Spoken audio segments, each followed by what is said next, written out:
Não muito tempo atrás, os astrônomos descobriram um planeta que recebeu o nome de UCF 1.01. Esse mundo está a cerca de 33 anos-luz de distância da Terra. Isso torna o planeta nosso vizinho de porta, no esquema cósmico das coisas, obviamente. Honestamente falando, o corpo espacial é apenas um candidato a planeta, porque os astrônomos ainda não mediram a sua massa, mas eles têm bastante esperança. O aspirante a planeta é muito diferente da nossa Terra. A apenas 2,7 milhões de quilômetros de distância de sua estrela, ele completa sua órbita em 1 dia e meio. É um mundo deserto e escaldante, com temperaturas na superfície que atingem até 540 graus Celsius. Ainda mais surpreendente é o fato que é provável que todo o planeta esteja coberto de magma. Mesmo que o UCF 1.01, ou qualquer que seja o nome dele, já tenha tido uma atmosfera, ela definitivamente já foi fervida pelo calor. Mas então a questão é, e se a Terra uma vez passasse por algum evento catastrófico que deixasse o nosso planeta no mesmo estado, fervendo, com a superfície coberta por uma espessa camada de lava? As pessoas conseguiriam se adaptar a tais condições e mudar para viver no subsolo? Parece inacreditável, mas os especialistas têm certeza de que com o tempo, os humanos se transformariam em toupeiras saudáveis e bastante felizes. Claro, a vida seria muito diferente do que a atual. Não existiriam mais pôr do sol e amanhecer. Esqueça viajar de avião e exploração espacial, a menos que as pessoas encontrem uma maneira de lançar um foguete de dentro da Terra. Não existiriam mais piqueniques no parque ou banhos de sol à beira-mar. As pessoas precisariam construir uma vasta rede de túneis subterrâneos que conectariam as grandes cidades. Os meios de transportes mais prováveis neste mundo seriam trens silenciosos de alta velocidade e carros elétricos. Depois de se mudar para o subterrâneo, as pessoas teriam dificuldades não apenas físicas, mas também psicológicas. No início, sua nova casa seria um lugar escuro, árido, sem ar fresco e sem cor. Para se adaptar a essas difíceis condições de vida, as pessoas teriam que fazer algumas mudanças no design. Estufas, parques bem iluminados com árvores e ilusões de céu, cheiros e sons familiares. Tudo isso ajudaria as pessoas a se adaptarem à sua nova vida. Depois de viver no subsolo por várias gerações, os humanos começariam a parecer um pouco diferentes. Pálidos por causa da falta de luz solar, olhos grandes e sensíveis adaptados a uma iluminação mais fraca e pulmões mais desenvolvidos. E imagine só o cheiro! Quanto à possibilidade de viver no subsolo, bom, me escute. Você pode imaginar as profundezas da Terra como uma enorme massa de rocha sólida comprimida, mas a realidade é diferente. Essa massa está fortemente rachada. A água escorre pelas fraturas e rachaduras na camada externa do planeta, a crosta. Alguns desses riachos atingem a profundidade de muitos quilômetros. Em outras palavras, a subsuperfície da Terra provavelmente poderia conter vida vegetal e animal. Se as pessoas vivessem no subsolo, não teriam falta de água potável. Os reservatórios no interior do planeta contêm 100 vezes mais água do que todos os lagos, rios e pântanos juntos. Além disso, essa água escorre pelo solo, o qual atua como um purificador. Mas as pessoas teriam que ter muito cuidado para manter as fontes de água intactas. Caso contrário, as cidades subterrâneas seriam inundadas e se transformariam em armadilhas gigantes cheias de água. Também seria um grande desafio viver sem luz solar. As plantas não podem sobreviver sem a luz ultravioleta do sol. Ela é absolutamente necessária para a fotossíntese, porque a luz solar é usada para obter nutrientes do dióxido de carbono e da água. Um dos subprodutos desse processo é o oxigênio, aquilo sem o qual as pessoas não conseguem viver. Portanto, sem luz solar, sem plantas e sem oxigênio. A luz solar também é crucial para os humanos. Por exemplo, ela ajuda o cérebro a liberar serotonina, um hormônio que melhora o seu humor e faz você se sentir concentrado e calmo. Graças à radiação ultravioleta B dos raios solares, sua pele produz vitamina D. Ela é vital para um sistema imunológico forte e ossos, dentes e músculos saudáveis. É por isso que as pessoas teriam que encontrar um substituto para a luz solar. Felizmente, as lâmpadas LED que emitem comprimento de onda ultravioleta podem produzir a luz que os corpos humanos e as plantas tanto desejam. No novo mundo subterrâneo, não haveria grandes campos iluminados pelo sol.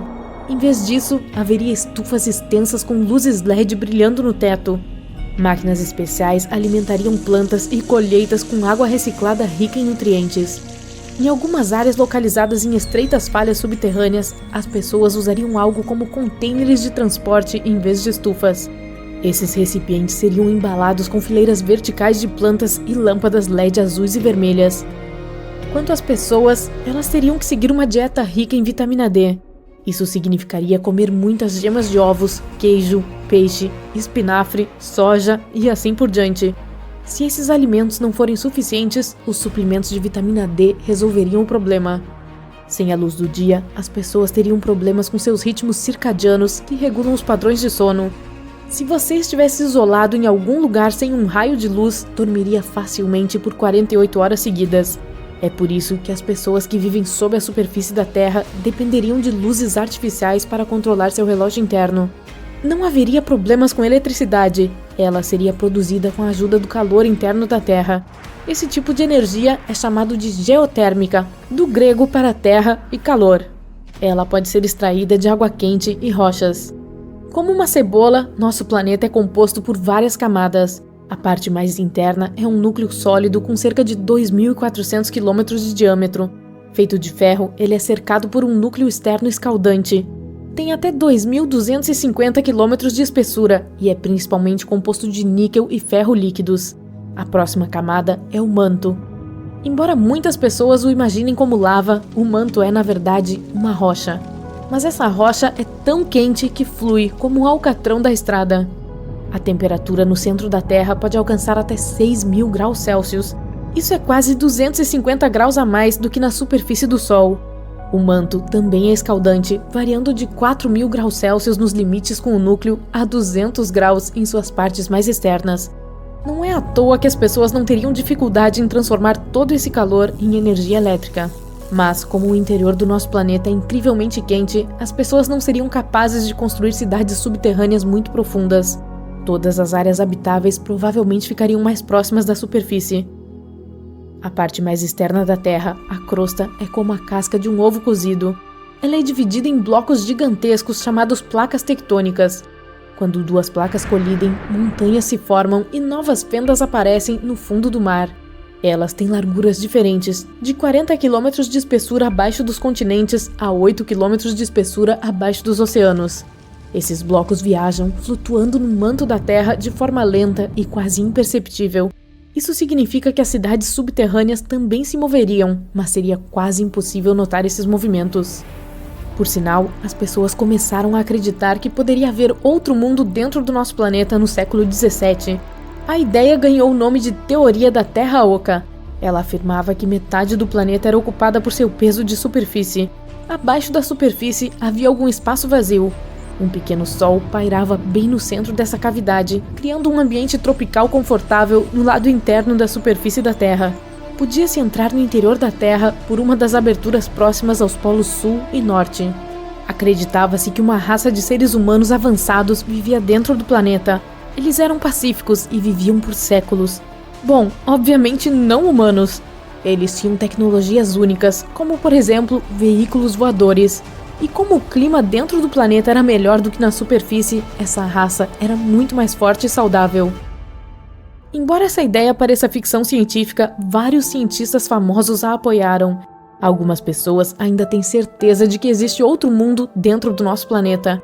Mas se a Terra fosse oca, não teria um campo magnético.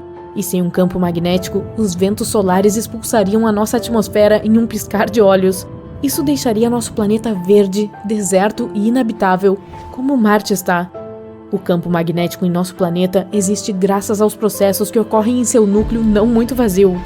Os metais líquidos estão em constante movimento no núcleo externo da Terra, gerando correntes elétricas. Quando o planeta gira em torno do seu eixo, as correntes elétricas formam um poderoso campo magnético. O lado da magnetosfera voltado para o Sol é tão grande quanto 10 raios da Terra. E o outro lado se estende em uma cauda magnética que se espalha por 200 vezes o raio da Terra.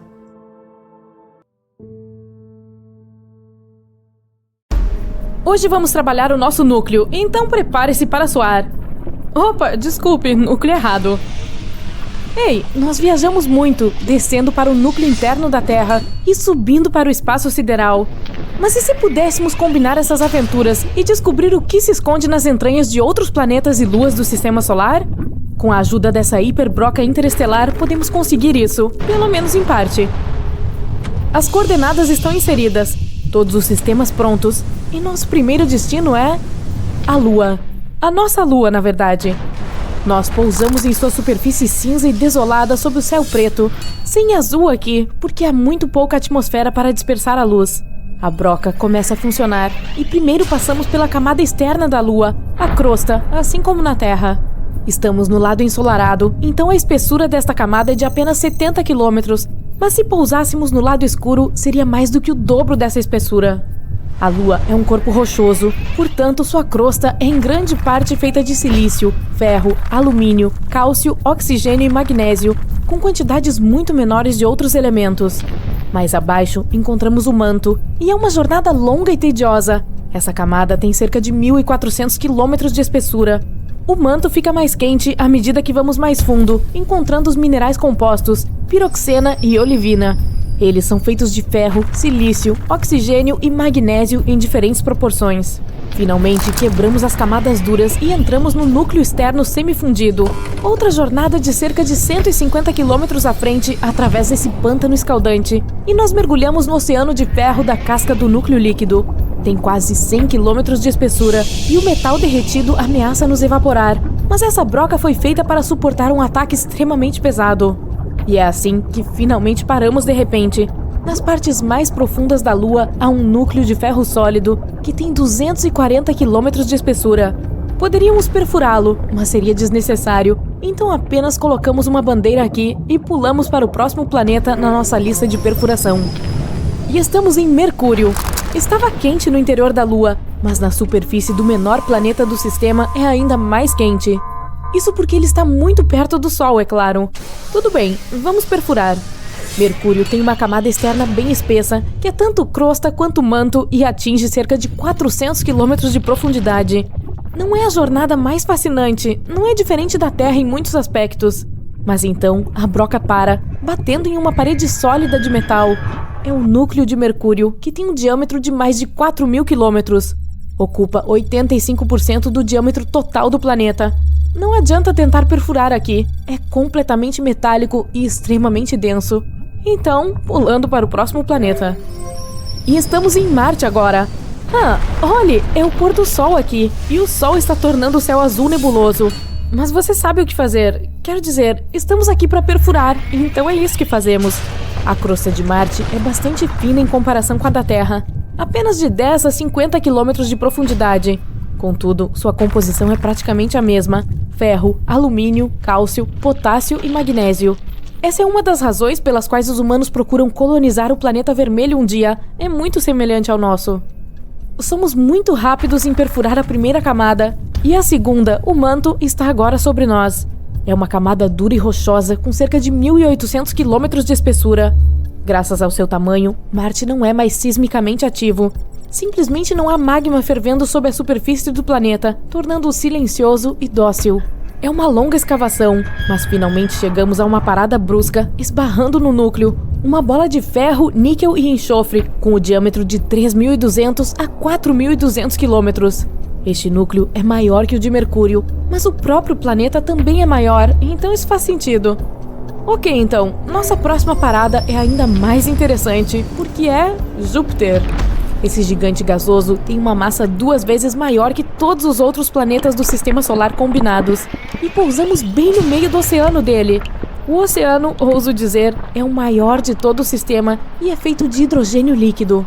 A broca atravessa suavemente a superfície do planeta, porque não há rocha ou metal duro aqui, apenas gás e líquido. Mas o tremor... caramba! A pressão neste planeta é mais que enorme, é inimaginável. A broca mal consegue suportar, e à medida que vai mais fundo, a pressão também fica mais alta.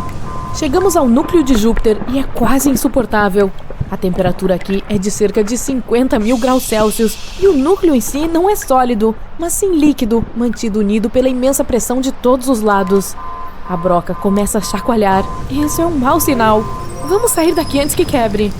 Ufa, sem ventos, sem pressão, sem calor. Ao nosso redor existe um vasto deserto gelado, cruzado por cristais e faixas avermelhadas. É a Europa, uma das luas mais promissoras de Júpiter. Enquanto perfuramos o gelo, deixe-me explicar. Europa é uma das candidatas a ter vida extraterrestre no sistema solar e pode ser encontrada logo abaixo da casca de gelo através da qual estamos cavando. Tem apenas de 15 a 25 quilômetros de espessura, enquanto lá embaixo está um enorme oceano de água salgada, 2 vezes maior do que todos os oceanos da Terra juntos. O ponto mais profundo da Terra é a Depressão Challenger, que fica a pouco mais de 10 quilômetros de profundidade. O oceano em Europa, por outro lado, pode ter até 160 quilômetros de profundidade. Quem sabe o que pode estar escondido naquele mar profundo e escuro? De qualquer forma, viajamos rápido pela água e finalmente chegamos ao fundo do oceano. O manto começa aqui e é feito de rocha, assim como na Terra. E não muito mais fundo, encontramos o núcleo de metal dessa lua. Europa é um pouco menor que a lua da Terra, então não é de se surpreender que chegamos ao seu centro muito rápido. Ok, hora de partir. Vamos mais longe ainda. Eu prefiro perfurar o mais rápido que pudermos. Basta olhar em volta e está ardendo aqui. Definitivamente, estamos em Io, outra lua de Júpiter e o mundo mais vulcanicamente ativo do sistema solar. Olha, aquele vulcão tem o dobro do tamanho do Everest e está entrando em erupção agora mesmo. Felizmente, já estamos sob a superfície de Io, mas isso não quer dizer que estejamos seguros. Está tudo fundido aqui e vemos principalmente tons de amarelo e acastanhado devido às enormes quantidades de enxofre. O cheiro deve ser horrível. De qualquer forma, a característica mais peculiar é que tanto a parte interna quanto a externa estão sempre em movimento em Io. Júpiter e suas outras luas criam tremendas forças de maré, fazendo a superfície de Io inchar mais de 100 metros para cima e para baixo, como os maiores tsunamis da Terra, só que aqui não é água, e sim rocha. Quanto mais fundo vamos, mais calmo fica, até que finalmente chegamos ao núcleo de ferro. Ainda está quente aqui, mas pelo menos não há tremores e inchaços como acima. Vamos colocar outra bandeira e ir para o próximo ponto. E esse seria Saturno, o segundo maior planeta do sistema solar e o mais conhecido pelos seus anéis espetaculares. Não é o único que tem eles, mas vamos chegar lá. Agora, como você certamente notou, nossa broca está simplesmente caindo através do hidrogênio e hélio gasoso que constituem a maior parte da superfície da atmosfera do planeta. Não há necessidade de trabalhar aqui. Apenas espere e torça para que a pressão imensa não reduza nossa broca a um pedaço de lixo.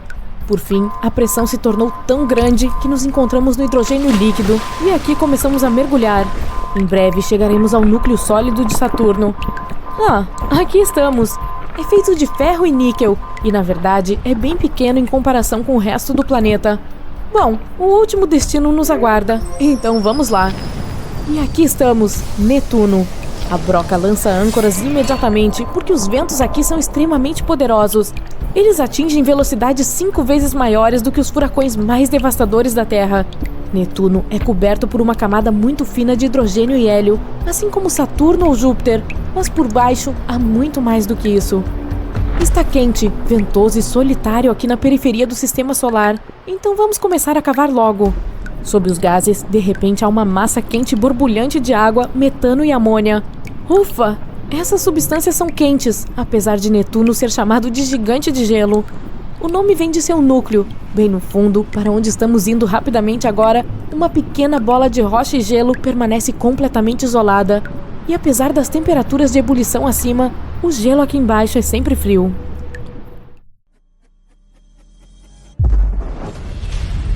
Quando se explode planetas, tudo fica em chamas.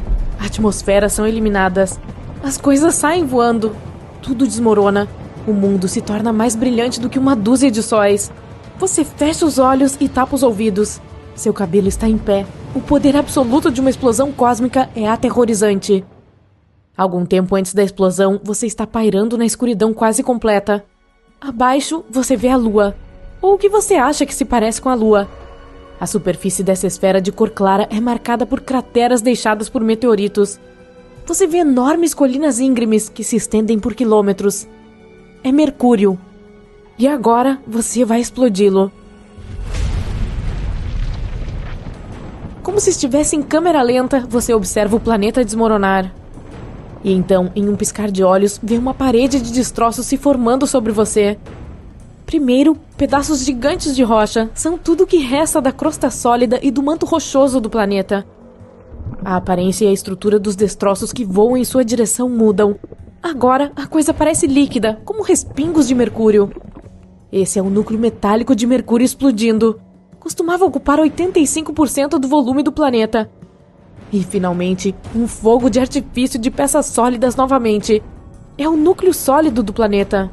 A explosão é tão poderosa que coloca a Terra em uma órbita diferente. O Sol soluça e engole uma enorme nuvem de poeira. Isso é tudo que Mercúrio deixou para trás. Mas não se preocupe, nosso sistema solar não perderá planetas. Toda essa explosão é apenas um experimento temporário. Assim que termina de assistir ao programa, você pressiona outro botão e o planeta se recompõe como se você tivesse rebobinado. Você se aproxima do próximo planeta em seu caminho. Sua superfície está escondida sob uma atmosfera super densa composta de dióxido de carbono. Se você decidisse pousar em Vênus, veria nuvens espessas de ácido sulfúrico passando. Você veria a superfície do planeta marrom avermelhada, seca e incrivelmente quente. Provavelmente andaria por planícies lisas cobrindo 2/3 da superfície do planeta. Você ficaria boquiaberto com os vulcões espalhados por Vênus, todos os 1.600. Infelizmente, você não poderá fazer nada disso, porque pressiona o botão. Bum! Pedaços enormes de basalto voam para longe do centro da explosão. Essa costumava ser a crosta do planeta, com 18 quilômetros de espessura. Então, você avista meteoros em chamas brilhantes voando em sua direção a uma velocidade incrível. São pedaços do manto rochoso derretido de Vênus. A chuva de fogo parece interminável, talvez porque o manto tivesse 1.900 quilômetros de espessura. Mas essa não é a parte mais massiva do planeta. O poder da explosão separa o núcleo metálico de ferro de Vênus. Este núcleo costumava ter o dobro da largura do manto. Você alcança uma bola de gude azul que é o seu planeta natal. Como será seu interior espalhado no espaço? De cima, a Terra parece bonita. 71% de sua superfície é azul devido a toda aquela água, mares e oceanos. Existem também áreas de redemoinhos verdes, amarelos e marrons e brancos. Você pressiona o botão. O planeta se desfaz em uma tempestade de pedras. Elas são o que resta da crosta fina da Terra e do manto muito mais espesso. Costumava ocupar quase 84% do volume do planeta inteiro. Você vê a chuva rochosa se transformar em algo muito mais líquido. São ferro quente e níquel que costumavam formar o núcleo externo da Terra. Os metais não estavam sob pressão suficiente para serem sólidos. O estrondo é tão poderoso que desmonta o núcleo interno da Terra, que costumava ser uma bola sólida de ferro e níquel. Depois que as peças se separam, elas seguem suas próprias órbitas ao redor do Sol. Os pedaços mais massivos colidem com a Lua, e alguns viajam mais longe e são engolidos pela nossa estrela. Você não pode perder tempo. O planeta vermelho está à sua espera. A superfície de Marte está coberta por uma poeira cor de ferrugem. A espessura da camada de poeira varia de região para região, mas na maioria dos lugares tem 2 metros de espessura. O solo é dourado, marrom, bronzeado e até esverdeado. A tonalidade depende dos minerais que o constituem. A superfície do planeta é rochosa. É coberta por leitos de lagos secos, crateras, vulcões e desfiladeiros. Bum! Marte é um planeta rochoso. Você tem que desviar de pedaços do tamanho de uma montanha, de crosta feita de rocha basáltica vulcânica. O que você vê a seguir parece que uma grande quantidade de pasta de dentes rochosa foi explodida. Isso costumava ser o manto de Marte, composto de oxigênio, silicatos e outros minerais. E então, as peças voadoras ficam sólidas novamente. É a vez do núcleo do planeta. Era sólido, feito principalmente de ferro, níquel e enxofre. Bilhões e trilhões de fragmentos de todos os tamanhos, de uma pequena lua a pedaços de vários metros de largura, são lançados em todas as direções. Mas apenas algumas peças têm impulso suficiente para deixar o sistema solar. Todo o evento muda ligeiramente a órbita da Terra, e a temperatura em nosso planeta sobe em 10 graus Celsius. Você deixa planetas rochosos para trás e se aproxima do primeiro gigante gasoso em seu caminho. É Júpiter. Nuvens espessas de marrom, amarelo, vermelho e branco escondem a sua superfície. Elas fazem o planeta parecer colorido e lindamente listrado. Você aperta o botão. Dessa vez, a vista é diferente. Em vez de pedaços de crosta sólida, você vê jatos de gás acelerando do centro do planeta. É o que costumava ser a atmosfera de Júpiter, composta de hidrogênio e gás hélio. Em um piscar de olhos, a matéria que se projeta para o espaço se torna líquida. É o hidrogênio mudando de forma sob a imensa pressão atmosférica perto do centro do planeta. Um pouco depois, o líquido já é uma mistura de hidrogênio metálico e hélio. E, finalmente, algo sólido.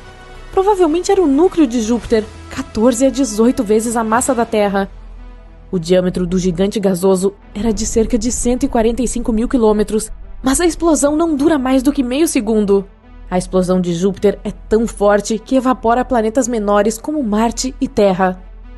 O Sol permanece praticamente intocado. Ele fica mais quente e meio instável por um tempo, mas não dura muito.